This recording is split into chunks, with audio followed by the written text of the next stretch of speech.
નમસ્કાર દર્શક મિત્રો, આજરોજ સુરતમાં સિહોર સંપ્રદાય બ્રહ્મ સમાજનો 29મો સમૂહ લગ્ન ઉત્સવ ધામધૂમથી ઉજવાયો.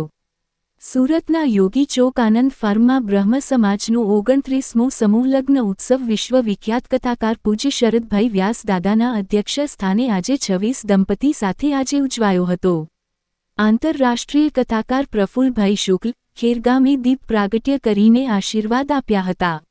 આ પ્રસંગે નિવૃત્ત એસીપી બી જે જોશી, બટુકભાઈ જોશી નાલા સોપારા, જીતુભાઈ દવે આણંદ, કેતનભાઈ દવે, દશરથભાઈ જાની નાના જાદરા, સતીશભાઈ જોશી મુંબઈ, આશીષભાઈ વ્યાસ, સમીરભાઈ જોશી, મથુરભાઈ જાની, વિનુભાઈ દવે અમૂલી, કાળુભાઈ જાની, પંકજભાઈ જાની, અભયભાઈ જાની, બાબુભાઈ જાની માટુંગા, મનોજભાઈ શુક્લ વાપી, મહેન્દ્રભાઈ મહેતા, કેસી દવે, જયંતિભાઈ જોશી સહિતનાઓ તથા મુંબઈ, દહાણુ, પાલઘર, વાપી, કિલ્લાપાડી, વલસાડ, ધરમપુર, ખેરગામ, નવસારી, સુરત, વડોદરા, આણંદ, અમદાવાદ, ભાવનગર, મહુવાથી મોટી સંખ્યામાં આગેવાનો સહભાગી બન્યા હતા. સુરત સમાજના પ્રમુખ નાનુભાઈ જોશી, રસિકભાઈ જાની, જેબી જાની, બિપિન જાની, વિજય જોશી, જયસુખભાઈ જોશી, ધીરુભાઈ મહેતા સહિત કમિટીના સભ્યોએ મહેમાનોનું સ્વાગત કર્યું હતું. સંચાલન કાંતિભાઈ જાની અને હર્ષદભાઈ જાનીએ કર્યું હતું. નિરંજનાબેન જાનીએ દર્શનાબેન જાનીનું સ્વાગત કર્યું હતું.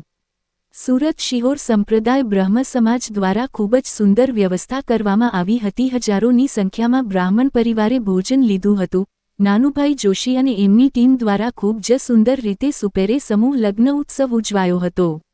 બ્યુરો રિપોર્ટ અભિનવ સુરત, એડિટર પ્રકાશ પટેલ, સુરત. બોલો ગોપનાથ મહાદેવ કી.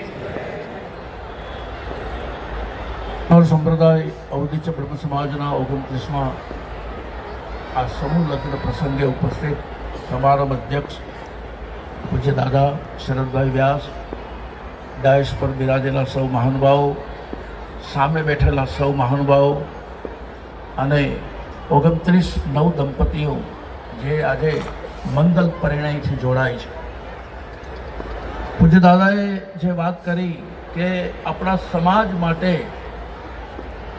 જે કંઈ 29 વર્ષથી થઈ રહ્યું છે એ ખરેખર પ્રશંસનીય છે. મને યાદ છે એ દિવસો કે જે સમયે અમારે વિજય જોશી સાહેબ એમાંના એક અહીંયા ઉપસ્થિત છે, પૂજ્ય દાદા પણ સાથે છે, કે જ્યારે આ સમૂહ લગ્નની શરૂઆત કરી હતી એ વર્ષોની અંદર પણ આ જ ઉત્સાહ અને આ જ ઉમંગ સમાજની અંદર દેખાઈ રહ્યો હતો. આજે જ્યારે 29મો આ સમૂહ લગ્ન ઉત્સવ ઉજવાઈ રહ્યો છે અને ભાઈ અમારા નાનુભાઈ જોશી, સમાજના પ્રમુખ રસિકભાઈ જાની અને એની સમગ્ર ટીમ ખરેખર આ તબક્કે ખૂબ ખૂબ ધન્યવાદના અધિકારી છે. જે કાર્ય કરે છે એને ખબર છે કે કામ કેમ થાય છે.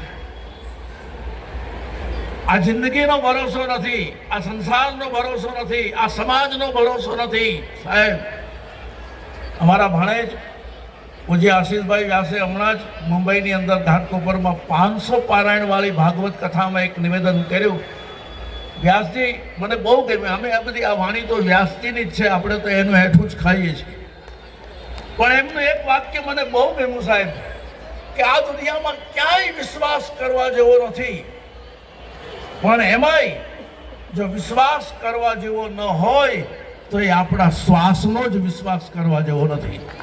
કારણ કે जिंदगी जब तक रहेगी फुर्सत न मिलेगी काम से, कुछ समय ऐसा निकालो प्यार कर लो श्री राम से, प्यार कर लो भोलेनाथ से. એટલે ઘર ચલાવે ઘરનો વેરી બને, ગામ ચલાવે ગામનો વેરી બને, રાજ ચલાવે રાજનો વેરી બને. સુરત સમાજ સાહેબ આપણો મુંબઈથી મોવા સુધી પથરાયેલો સમાજ, પણ આજે 29મો સમૂહ લગ્ન ઉત્સવ એકમાત્ર સુરતમાં જ થઈ રહ્યો છે. એ એનું પ્રમાણ છે, એની સાબિતી છે. નાનુભાઈ જોશી અને એમની ટીમ જ્યારે મારી પાસે આવી અને જાણવા મળ્યું કે આવતા વર્ષનો સમૂહ લગ્ન તો અમારે દાદા પૂજ્ય શરદભાઈ વ્યાસે જ જાહેર કર્યું છે. અમે વ્યાસ દાદા કોઈનો વારો આવવા દે એમ છે જ નહીં.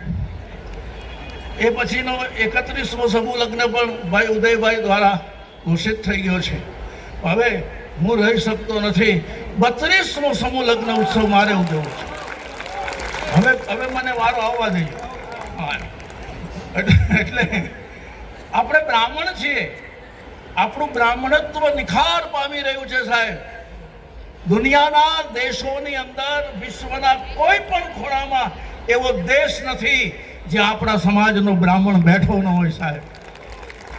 ધૂણી નખાવીને બેઠો છે. પણ બ્રહ્મ સમાજ જ્યારે આટલી મોટી સંખ્યામાં ઉપસ્થિત થયો છે ત્યારે વિષયાંતર કરીને મારે એક વાત કહેવી છે કે આપણા પરિવારની અંદર આપણા બાળકોને આપણા સંતાનોને અંદર રાષ્ટ્રીયતા નિર્માણ કરવાનું કામ કરો. સનાતન ધર્મને મજબૂત કરવો હોય, સનાતન ધર્મની ધજા લહેરાવવી હોય તો હવે બધાએ એને માટે સંગઠિત થવાની જરૂર, સમય પાકી ગયો છે. આ દેશ ઋષિમુનિઓનો છે, આ દેશ બ્રાહ્મણોનો છે, આ દેશ મહાત્માઓનો છે. મેં હમણાં જ એક જગ્યાએ પ્રવચનમાં કીધું કે આ સલમાન ખાનનો દેશ નથી, આ વીર હનુમાનનો દેશ છે સાહેબ.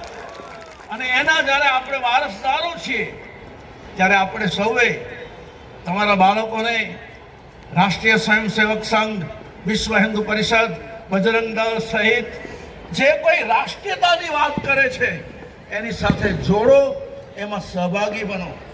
ભવિષ્ય બહુ ઉજળું છે. વિશેષ ન કહેતા પુનઃ એક વખત નાનોભાઈ જોશીને અને એની ટીમને હું મારા હૃદયના ખૂબ ખૂબ ધન્યવાદ પાઠવું છું. આપણે સૌ હાથ ઉપર કરી અને નારો લગાવીશું, બોલો હર હર